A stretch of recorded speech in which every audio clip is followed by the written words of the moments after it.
Perkenalkan, nama saya Fadia Nadira, dan pada kesempatan kali ini saya akan membahas mengenai tahapan pembentukan peraturan perundang-undangan. Sebelum kita memasuki pokok pembahasan, maka terlebih dahulu kita harus mengetahui apa saja sih jenis peraturan perundang-undangan yang ada di Indonesia.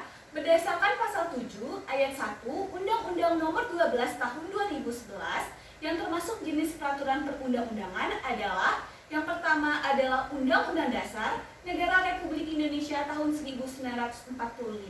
Yang kedua adalah Ketetapan Majelis Permusyawaratan Rakyat. Yang ketiga adalah Undang-Undang atau Peraturan Pengganti Undang-Undang.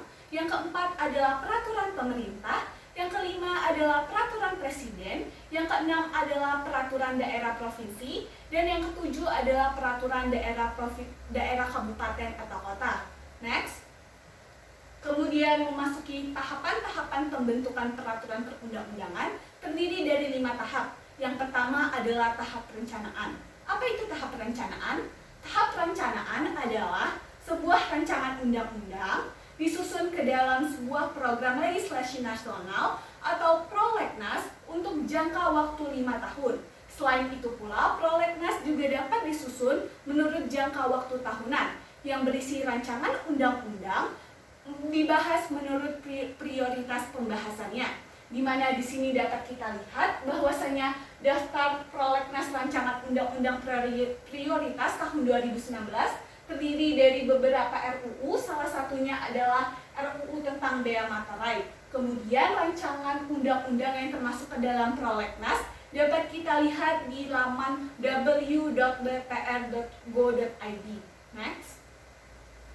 Selanjutnya, di dalam tahap rencana ini, sebuah rancangan undang-undang yang berasal dari Dewan Perwakilan Rakyat, di mana Dewan Perwakilan Rakyat yang membuat rancangan undang-undang ini adalah Dewan Perwakilan Rakyat di bidang legislasi. Kemudian rancangan undang-undang juga dapat berasal dari Presiden. Next. Kemudian di dalam tahap yang kedua adalah tahap penyusunan, di mana setiap rancangan undang-undang yang telah disusun oleh DPR bersama Presiden tersebut harus dilengkapi dengan naskah akademik, kecuali rancangan undang-undang APBN, rancangan penetapan peraturan pengganti undang-undang menjadi undang-undang, rancangan undang-undang pencabutan undang-undang, atau RUU pencabutan Perpu. Next. Kemudian di dalam tahap ketiga, yaitu tahap pembahasan rancangan undang-undang DPR, terdiri dari 2 pembicaraan. Yang pertama adalah pembicaraan tingkat 1. Seperti yang kita lihat, ini salah satu contoh di mana pembahasan RUU DPR di pembicaraan tingkat 1. Di dalam pembicaraan tingkat 1 itu dilakukan dalam rapat komisi, rapat gabungan komisi, rapat badan legislasi, rapat badan anggaran, dan atau rapat panitia khusus.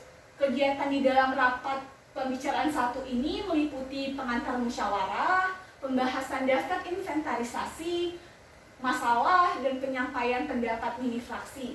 Kemudian rancangan undang-undang yang membahas mengenai daerah ataupun otonomi daerah dilakukan dengan melibatkan DPD atau Dewan Perwakilan Rakyat, tetapi hanya pada pembicaraan 1 saja. Next. Kemudian setelah adanya pembicaraan tingkat 1 dilanjutkan dengan pembicaraan tingkat 2. Pembicaraan tingkat 2 dilakukan dalam rapat paripurna seperti pada gambar yang di slide ini. Kemudian di dalam rapat paripurna itu dapat berisi penyampaian laporan yang berisi proses, pendapat mini fraksi, pendapat mini DPD, dan hasil pembicaraan tingkat 1. Kemudian dapat berisi pernyataan persetujuan atau penolakan dari tiap-tiap fraksi dan anggota secara lisan yang diminta oleh pimpinan rapat, dan pendapat akhir Presiden yang disampaikan oleh menteri yang mewakilinya. Kemudian di dalam pembicaraan tingkat 2 ini, bila tidak terjadi kesepakatan melalui musyawarah mufakat, maka keputusan tersebut diambil dengan suara keputusan terbanyak. Next. Kemudian di tahap keempat ada tahap pengesahan, yaitu rancangan undang-undang yang telah mendapat persetujuan bersama DPR dengan Presiden diserahkan kepada Presiden untuk dibubuhkan tanda tangan, diberikan kalimat pengesahan, kemudian diundangkan ke dalam lembaran negara. Next. Kemudian di dalam tahap terakhir, yaitu tahapan pengundangan, dan penyebarluasan. Di dalam tahap pengundangan itu, setiap peraturan perundang-undangan yang telah disahkan wajib diundangkan dalam lembaran negara dan tambahan lembaran negara.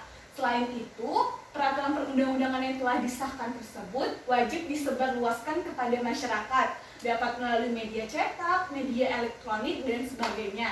Gambar ini adalah salah satu contoh adanya penyebarluasan peraturan perundang-undangan yang telah disahkan ke dalam masyarakat. Next.